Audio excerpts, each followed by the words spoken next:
Hello guys, study point by अभी में आप सभी लोगों का स्वागत है। दोस्तों, आज हम नोबेल पुरस्कार से संबंधित कुछ महत्वपूर्ण तथ्य को लेकर के आए हुए हैं और जिसमें जो इसमें जो भी इम्पोर्टेंट फैक्ट हैं इन सब पर हम डिस्कस करने वाले हैं। तो चलिए बिना किसी देरी के हम वीडियो को करते हैं स्टार्ट। जैसा कि हमको पता है कि नोबेल पुरस्कार जो है वो मेन जो है 5 क्षेत्रों में दिया जाता है और उसके बाद से 1968 में जो है एक और आया, अर्थशास्त्र के क्षेत्र में भी दिया जाने लगा। तो अच्छा, इसकी शुरुआत होती कहाँ से आखिर में? तो नोबेल पुरस्कार का जो नाम नोबेल पुरस्कार पड़ा वो कहाँ से पड़ा? तो एक हमारे जो है प्रसिद्ध स्वीडिश वैज्ञानिक थे, नाम याद रखिएगा कौन थे ये स्वीडिश वैज्ञानिक थे और इनका क्या नाम है? तो स्वीडिश वैज्ञानिक आपको पता होगा जिन्होंने डायनामाइट का आविष्कार किया था। तो डायनामाइट का जो आविष्कार किया था उनका क्या नाम था? तो उनका नाम था अल्फ्रेड अल्फ्रेड बर्नार्ड नोबेल। ठीक है, तो इन्हीं के नाम पर ही जो है नोबेल पुरस्कार का जो है नाम रखा गया। तो एक ये इम्पोर्टेंट है, इसको ज़रा याद रखिएगा कि नोबेल पुरस्कार का नाम किसके नाम पर रखा गया। तो ये स्वीडिश वैज्ञानिक थे और स्वीडिश वैज्ञानिक में कौन? Alfred Bernhard Nobel. ठीक है, इन्होंने किसकी खोज की थी? तो इन्होंने जो है डायनामाइट की खोज की थी। किसकी? डायनामाइट जो है इसकी इन्होंने खोज की थी। तो ये दो तथ्य यहाँ से निकल के आए हैं और इसको आप याद रखिएगा। बता देना चाहता हूँ कि जो स्टार्टिंग में जो भी था ये नोबेल पुरस्कार जो है 5 क्षेत्रों में दिया जाता था। तो वो 5 क्षेत्र कौन कौन से थे? कितने क्षेत्रों में दिया जाता था? तो ये 5 क्षेत्रों में जो है दिया जाता था। इसका एक एक चीज़ बहुत इम्पोर्टेंट है, इसको ज़रा ध्यान से समझिएगा। ठीक है, तो जो पहला क्षेत्र है उसको हम लिख लेते हैं कि साहित्य का क्षेत्र। कौन सा? पहला साहित्य के क्षेत्र में दिया गया। उसके बाद से जो दूसरा है वो चिकित्सा के क्षेत्र में दिया जाता है। किसके? चिकित्सा के क्षेत्र में दिया जाता है। उसके बाद से जो तीसरा है वो हमारा विज्ञान के क्षेत्र में दिया जाता है। किसके? विज्ञान के क्षेत्र में दिया जाता है नोबेल पुरस्कार। उसके बाद जो फोर्थ आपका एक भौतिकी के क्षेत्र में दिया जाता है। किसके क्षेत्र में? तो भौतिकी के भी क्षेत्र में दिया जाता है। उसके बाद से एक 5 है रसायन के क्षेत्र में। किसके क्षेत्र में? तो रसायन के, यानी कि केमिस्ट्री जो होती है तो केमिस्ट्री के क्षेत्र में, यानी कि 5 हो गए। उसके बाद से एक लास्ट में एक और आता है छठा, वो अर्थशास्त्र के क्षेत्र में। वैसे तो मेन ये होते हैं, वर्तमान में 6 क्षेत्रों में दिया जाता है, ये भी याद रखिएगा। ठीक है, तो वो कौन सा है? अर्थशास्त्र का। किसमें? अर्थशास्त्र के भी क्षेत्र में जो है नोबेल पुरस्कार दिया जाता है। अच्छा, इसकी घोषणा कब हुई थी? तो इसकी घोषणा 1968 में। कब? 1968 में दिए जाने की घोषणा की गई थी अर्थशास्त्र का। लेकिन जो प्रथम अर्थशास्त्र का नोबेल पुरस्कार दिया गया था वो 1969 में दिया गया था।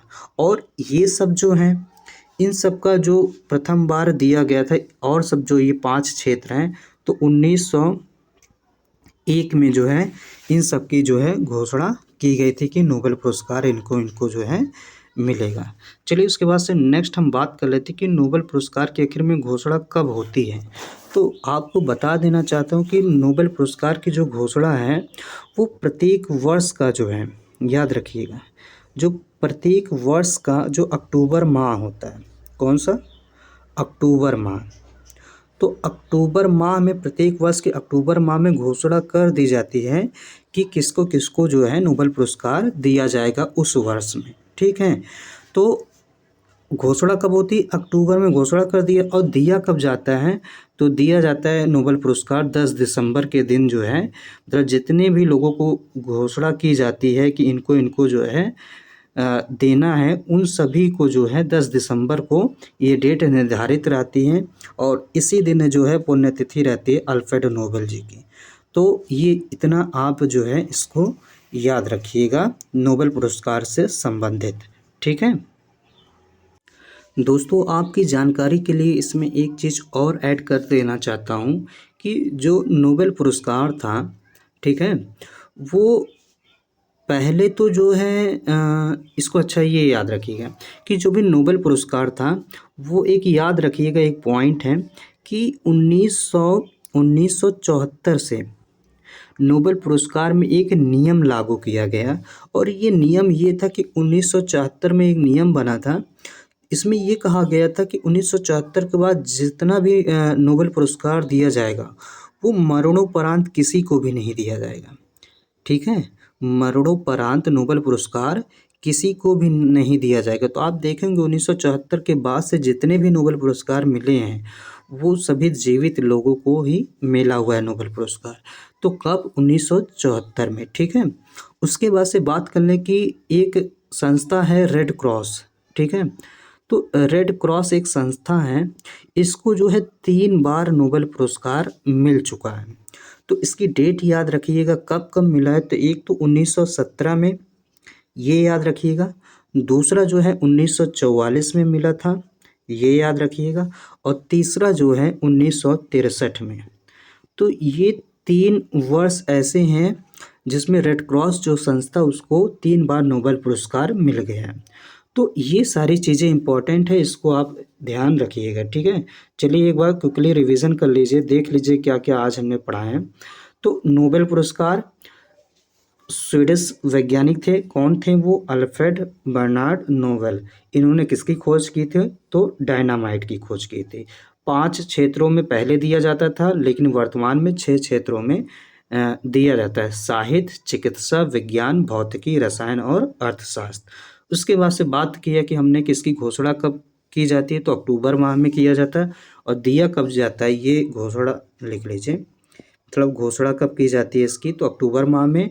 और 10 दिसंबर को जो है दिया जाता है नोबेल पुरस्कार। ठीक है, उसके बाद से हमने बात किया कि 1974 में मरणोपरांत मतलब नहीं दिया जाएगा। 1974 के बाद से जिसको भी दिया जाएगा वो सभी जीवित रहेंगे, उनको ही दिया जाएगा। ठीक है, नोबेल पुरस्कार। उसके बाद से बात कर लेते हैं अर्थशास्त्र का। अर्थशास्त्र में जो है इसमें इम्पॉर्टेंट फैक्ट एक और है कि इसमें नोबेल पुरस्कार जो भी है वो सबसे युवा कौन है और सबसे बुज़ुर्ग इसमें जो है कौन है जिसको नोबेल पुरस्कार दिया गया था, ये इम्पॉर्टेंट है।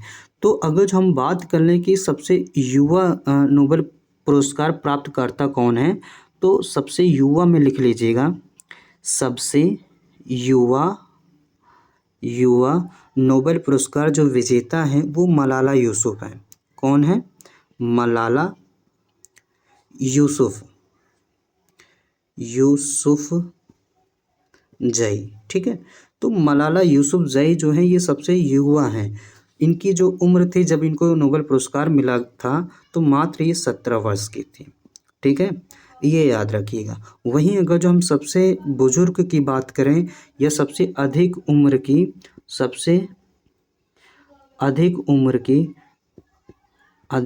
में, ठीक है, तो सबसे अधिक उम्र में जो भी मिला है नोबेल पुरस्कार उनका नाम है जॉन बी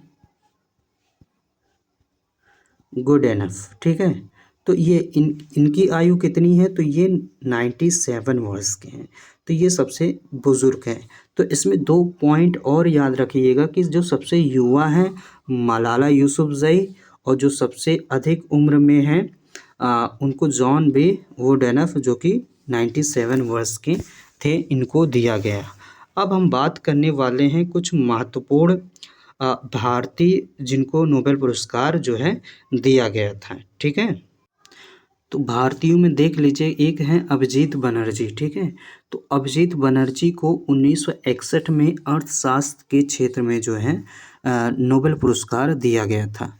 तो ये चीज़ याद रखिएगा। ठीक है, किसमें? अर्थशास्त्र के क्षेत्र में अभिजीत बनर्जी को जो दिया गया था। ये भारतीय मूल के अमेरिकी थे, तो अर्थशास्त्री थे। ठीक है, लेकिन ये भारतीय मूल के थे, ये याद रखिएगा।